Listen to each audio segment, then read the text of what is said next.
और किसको मानते हैं आप जो गन्ने में हमारे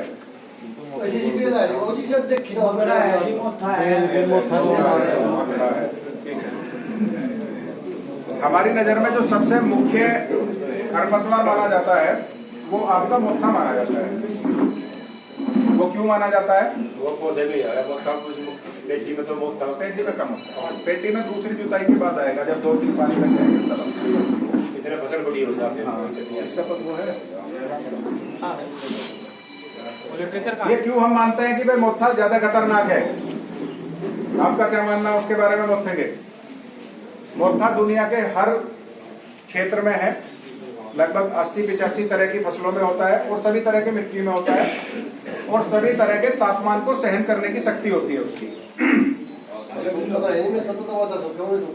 तो मोथा इसलिए एक पेड़ उसके नीचे पता नहीं कितनी गांठ होंगे और जमीन में इतना खिंचाव करें जो फसल उसमें इतना गन्ने की फसल की जो 15 दिन में सूखती हो तो 8 दिन में जो बाबूजी ने बताया, जो मैं बता रहा था कि इसको हम सबसे ज्यादा खतरनाक मानते हैं, उसका यही कारण है कि इसमें गांठें होती हैं। पौधा एक है और आपने जो पोषक तत्व अपने फसल के लिए दिए, उसमें मिट्टी में नमी है, उसको खींचने के लिए 7-7, 8-8 गांठें होती हैं एक साथ। ये केवल 6 इंच की बात कर रहे हैं हम, इतनी मिट्टी की। 1 एकड़ में लगभग 40 से 50 लाख गांठें इसकी पाई जाती हैं खेत में मोथे की। जैसे जैसे उसके अनुकूल वातावरण मिला वो निकलती रहती हैं। तो इस मोथे को इसलिए खतरनाक माना जाता है कि गन्ना तो शुरू में कांची से ही ले रहा भोजन, जब तक उसमें जड़ें नहीं बनेंगी, आपने डीएपी डाला, पोटाश डाला या कुछ भी डाला और नीचे हमारी मिट्टी में पोषक तत्व हैं, वो तो तभी लेगा जब उसमें से गन्ने में से आँख निकलेंगी, उसमें से जड़ें निकलेंगी। उससे पहले जितना भोजन दिया है धड़ाधड़ खींच लेगा आपका।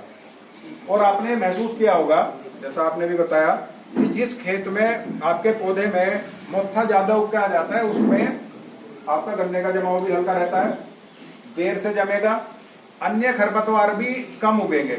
अगर मोथा है तो फिर मोथा ही है। ऐसा ही देखा गया जी, ऐसा ही है। अब ये क्यों करता है ऐसा? इसलिए इसको खतरनाक माना जाता है। ये उसकी तरह व्यवहार करता है। एक आपको याद होगा धर्मेंद्र की पिक्चरों में गुंडा होता था, गली का एक दादा होता था। अब वो क्या करता था, वो अपने पड़ोसियों को बहुत परेशान करके रखता था कि भाई अकेला मैं ही हूँ जो हूँ। तो ये उसी तरह से व्यवहार करता है। ये केमिकल छोड़ता है जिसको हम एलोलियोपैथी इफेक्ट बोलते हैं। मतलब इतना खतरनाक है ये कि अपने पड़ोस में केमिकल छोड़ता रहता है कि भाई मैं ही रहूंगा। धर्मेंद्र की पिक्चर में भी सब कि मैं ही रहूंगा और कोई नहीं उगेगा। तो उस वजह से गन्ना भी कम उगने देता था और आपके अन्य खरपतवार भी कोई है वो भी कम उगते थे। तो इसलिए इसको बहुत खतरनाक माना जाता है। अब इसका इलाज क्या है भाई? इलाज तो हम कई पीढ़ियों से कर ही रहे हैं। इसका भाई निराई गुड़ाई भी कर रहे हैं, खरपतवार नाशी भी लगा रहे हैं। खरपतवार नाशी हमारे पास भी है उस तरह के, लेकिन इसका कंट्रोल कैसे संभव है? इसका कंट्रोल तभी संभव है जब हम इन गांठों को मारेंगे। अगर इन गांठों को नहीं मारेंगे, ये बीज के द्वारा नहीं फैलता है, ये केवल इन गांठों के द्वारा फैलता है। अब हमने निराई गुड़ाई करी, फावड़े से कर दी, टीलर चलाया या कहीं खुरपी से करी, आपने महसूस किया होगा जब भी हम इसकी निराई गुड़ाई करेंगे और इसकी गांठें कट जाएंगी तो हर एक गांठ में एक दो आंखें होती हैं। तो आपने काटा तो एक पौधा और वहां से निकल के आते हैं 3-3, 4-4, क्योंकि जितने टुकड़ों में गांठें हो जाएंगी उतने पौधे ही नहीं निकल के आएगा। जैसे हम सेविंग करके आए हैं, कल को फिर करनी पड़ेगी, उसी तरह से इसका काम रहता है। तो इसलिए इसको हम यांत्रिक विधि द्वारा, और कुछ खरपतवार नाशी ऐसे होते हैं जो केवल ऊपर से इसके घास हरेपन को मार देते हैं, उसके द्वारा कंट्रोल नहीं हो पाता, क्योंकि ये बीज से तो होता नहीं। एक बार ऊपर से खत्म हो गया तो बीज खत्म हो जाएगा, ये तो गांठों से चलना है तो फिर चलेगा। तो इसका लिए एक जापान की एक कंपनी है निशान केमिकल, उसने एक टेक्निकल का इजाद किया। काफी सालों से R&D चल रही थी उसकी, तो काफी सालों बाद गन्ने और मक्का की फसल के लिए केवल ये R&D हुई और उन्होंने एक उत्पाद दिया एलान के नाम से। इसके अंदर हेलोसल्फोन मिथाइल है, ठीक है जी। ये निशान केमिकल जापान ने बनाया दवाई। ये केवल जो आपका मोथा होता है गांठों वाला, मोथा आपके धान में भी होता है लेकिन वो गांठ वाला नहीं होता। इसकी 3 वैरायटियां होती हैं। ये होता है गांठ वाला साइप्रस रोटेंडस, वो होता है साइप्रस डिफॉर्मिस, उसके जो मोथा, कोई अगर धान लगाते हैं तो मोथा उसमें होगा तो उसमें गांठें नहीं निकलेंगी, उसमें बिना गांठ वाला मोथा निकलेगा। वो कंट्रोल हो जाएगा दूसरे खरपतवार नाशी द्वारा। वैसे तो ऊपर ऊपर घासी मारनी हो, कंट्रोल हो जाएगा, लेकिन ये नहीं होता है। तो इसके लिए इन्होंने ये उत्पाद दिया। ये उत्पाद इस तरह का है कि ये केवल मोथे को ही मारेगा और उसको गांठों से मारेगा जाके। किस तरीके से इसको इस्तेमाल करते हैं हम लोग और क्या क्या सावधानियां हैं, मैं डॉक्टर साहब को आमंत्रित करूंगा। इस पर डॉक्टर साहब अपना प्रकाश डालेंगे। बहुत बहुत धन्यवाद राजीव जी, काफी अच्छी जानकारी आपने हमारे सभी किसान भाइयों को दी। और सभी किसान भाइयों को मेरा फिर से एक बार नमस्कार। और जैसे ये हमारी जो चर्चा चल रही थी, अभी मोथे के ऊपर हमारी चर्चा आ गई थी और काफी अच्छा उत्पाद मोथे के लिए बताया राजदीप जी ने कि मोथे की समस्या को तब तक हम कभी भी खत्म नहीं कर सकते जब तक इसकी गांठों को हम खत्म नहीं करेंगे। तो ये निशान केमिकल का जो ऐलान है, ये एक ऐसा उत्पाद है जिसकी अगर एक लाइन में बताई जाए खासियत क्या है तो ये मोथे को इसकी गांठों से खत्म करेगा। क्योंकि इसके पहले भी अगर आप कोई दूसरे केमिकल का भी यूज करके मोथे को अगर मारते होंगे तो ज्यादातर में केस में क्या होता होगा कि उसके ऊपर की जो पत्तियां हैं वो पीली पड़ती होंगी, फिर कुछ दिन के बाद जो पीली पत्ती है उससे दोबारा से मोथा फिर से फूटने लगती होगी। तो सावधानियां क्या है, बहुत ज्यादा महत्वपूर्ण है। क्योंकि जैसा कि मैं अभी राजदीप जी आप लोगों के साथ चर्चा कर रहे थे कि इस समस्या को हमें जड़ से खत्म करना है। तो इसका ये मतलब नहीं होगा कि आप एक बार अगर भारत सर्टिस एग्रीसाइंस लिमिटेड के ऐलान डालोगे तो फिर मोथा उगेगा ही नहीं। लेकिन अगर जो भी सावधानियां हैं उसका ध्यान रखते हुए हम स्प्रे करेंगे तो जितना मोथा हमारे खेत में इस साल था, अगले साल उससे काफी कम, लगभग एक अंदाजे से अगर बताया जाए तो 30-40% उसका मोथा बचेगा। और ऐसे करते करते 2-3 साल में उस खेत में मोथे की संख्या इतनी कम हो जाएगी कि उसका असर हमारे गन्ने या किसी भी और फसल की पैदावार पर नहीं देखने के लिए मिलेगा।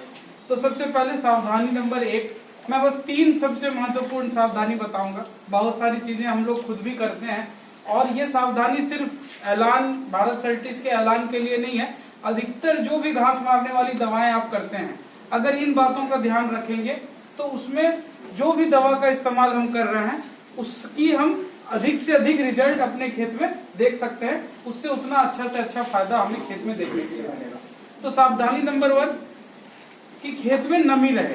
कोई भी घास मारने की दवा जब हम करते हैं तो हमारे खेत में नमी रहना जरूरी है। नमी का क्या रोल रहता है, नमी से क्या योगदान रहता है? नमी रहने से क्या होता है कि जो घास भी रहती है उसकी सिस्टम भी क्या होती है, एक्टिव होती है, जिससे कि जो चीज उसके पत्ते पे पड़ रही है वो क्या होगा, नीचे तक उसमें पहुंचेगी। तो इसको सूखे खेत में ना करें। और कुछ अंश तक जब दवा मिट्टी में भी पड़ती है तो थोड़ी मात्रा दवा की मिट्टी के द्वारा भी नीचे पहुंचती है, इसीलिए नमी में इसका स्प्रेइंग होगा। दूसरी सावधानी है हमारी मोथे की अवस्था, मतलब मोथे की क्या स्टेज है। ज्यादातर हम लोग घास मारने वाली दवा जब करते हैं तो हम लोग पूछते हैं कितने दिन में डालें, कितने दिन की हमारी फसल हो जो डालें।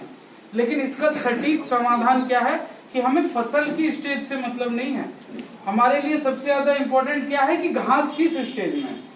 कितनी बार ऐसा होता है ना, अभी हम लोग धान में भी कर रहे हैं, उसमें भी जैसे बहुत सारी दवाई आती है कि धान की रोपाई के 3 दिन के अंदर अंदर डालनी है। अब कितनी बार क्या होता है कि किसान ने खेत तैयार कर दी, खेत में पानी भर दिया, लेकिन लेबर नहीं मिली या किसी कारण से उसने रोपाई नहीं करवाई, तो क्या होगा, अगर हमने खेत एक बार धान के लिए बांध दी, उसमें पानी भर दिया, तो घास को क्या पता कि अभी धान की रोपाई हुई है या नहीं हुई, वो तो उगना क्या करेगा, शुरू करेगा। ठीक इसी प्रकार अगर हम लोग अभी ऐलान के हिसाब से अगर गन्ने में भी देखें तो अधिकतर जगह में आपको क्या देखने के लिए मिलेगा प्रैक्टिकली कि गन्ना उगने के पहले क्या उगना शुरू हो जाता है, मोथा। और जब तक हमारा गन्ना उग के बाहर आता है या गन्ना निकलने लगता है और जब दवा लगाने की बारी आती है, मोथा क्या हो जाता है, काफी बड़ा हो जाता है, फूल आने की स्टेज में पहुंच जाता है। तो जो भारत सर्टिस का ऐलान है, इसके लगाने की सही अवस्था है मोथे की 3 से 5 पत्ती की अवस्था, जो वैज्ञानिक द्वारा प्रमाणित है। हमने जो अपने प्रैक्टिकल अनुभव से, क्योंकि पिछले कई सालों से हमारी कंपनी के द्वारा ये उत्पाद दिया जा रहा है, तो इसमें 5 से 6 पत्ती तक, 7 पत्ती तक भी हम कर सकते हैं। फूल आने के कंडीशन में 100% हमें इसकी स्प्रेइंग नहीं करनी है। या मोथा और ज्यादा बड़ा हो रहा है, इससे ज्यादा बड़ा हो रहा है, पत्ती उसकी मोटी हो रही है, तो वहां भी स्प्रे नहीं करनी है।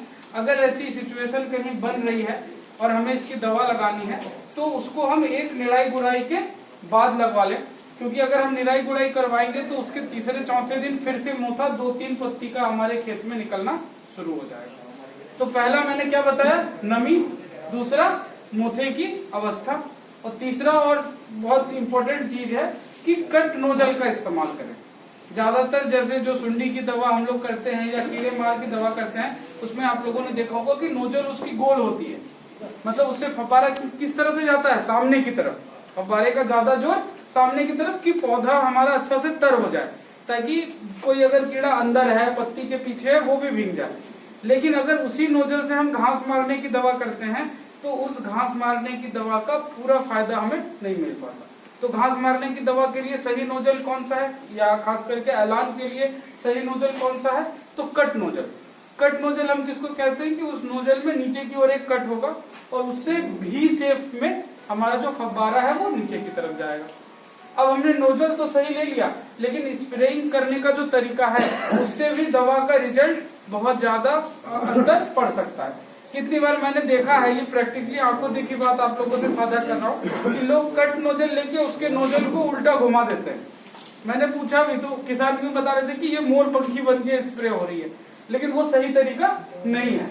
सही तरीका क्या है कि हमेशा नोजल हमारे घुटने की ऊंचाई पे रहे, जिसकी जितनी भी लंबाई है हम अपने घुटने की ऊंचाई पे नोजल रखें, और बिल्कुल जिस प्रकार से दीवार पे पुताई होती है ना खेत की, हम बिल्कुल पुताई करते हुए चलें। तो ये 3 बातें थी जो इससे जुड़ी हुई थी। और जैसा मैंने बताया, सिर्फ भारत सर्टिस का ऐलान नहीं, कोई भी घास मारने की दवा आप करते हैं, अगर इन 3 बातों का ध्यान रखते हैं तो उसका ज्यादा से ज्यादा रिजल्ट मिलेगा।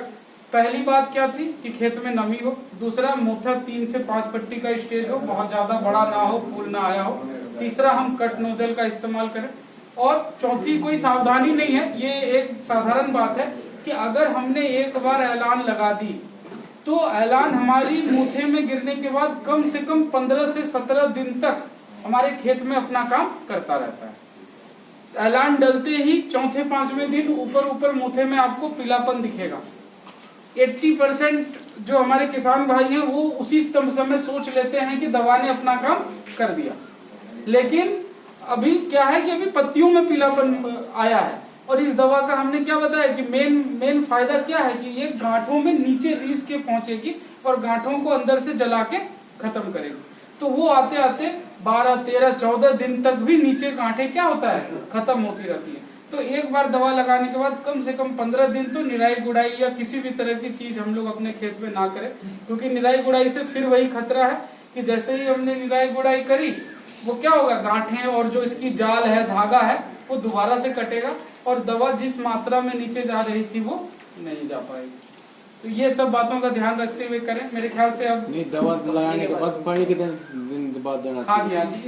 इसके साथ दवा लगने के बाद एक ही मेन बात है कि खेत को कभी भी हमें सूखने नहीं देना है। तो अगर मान लीजिए गर्मी जिस तरह की अभी पड़ रही है और खेत थोड़ी सी बलुआही टाइप की, क्या बोलते हैं, सैंडी सॉइल जिसको हम कहते हैं, कि पानी ज्यादा ठहरता ना हो खेत में, तो ऐसे में आप देखते रहें, हो सकता है आपको चौथे 5वें दिन भी पानी दूसरी देनी पड़े।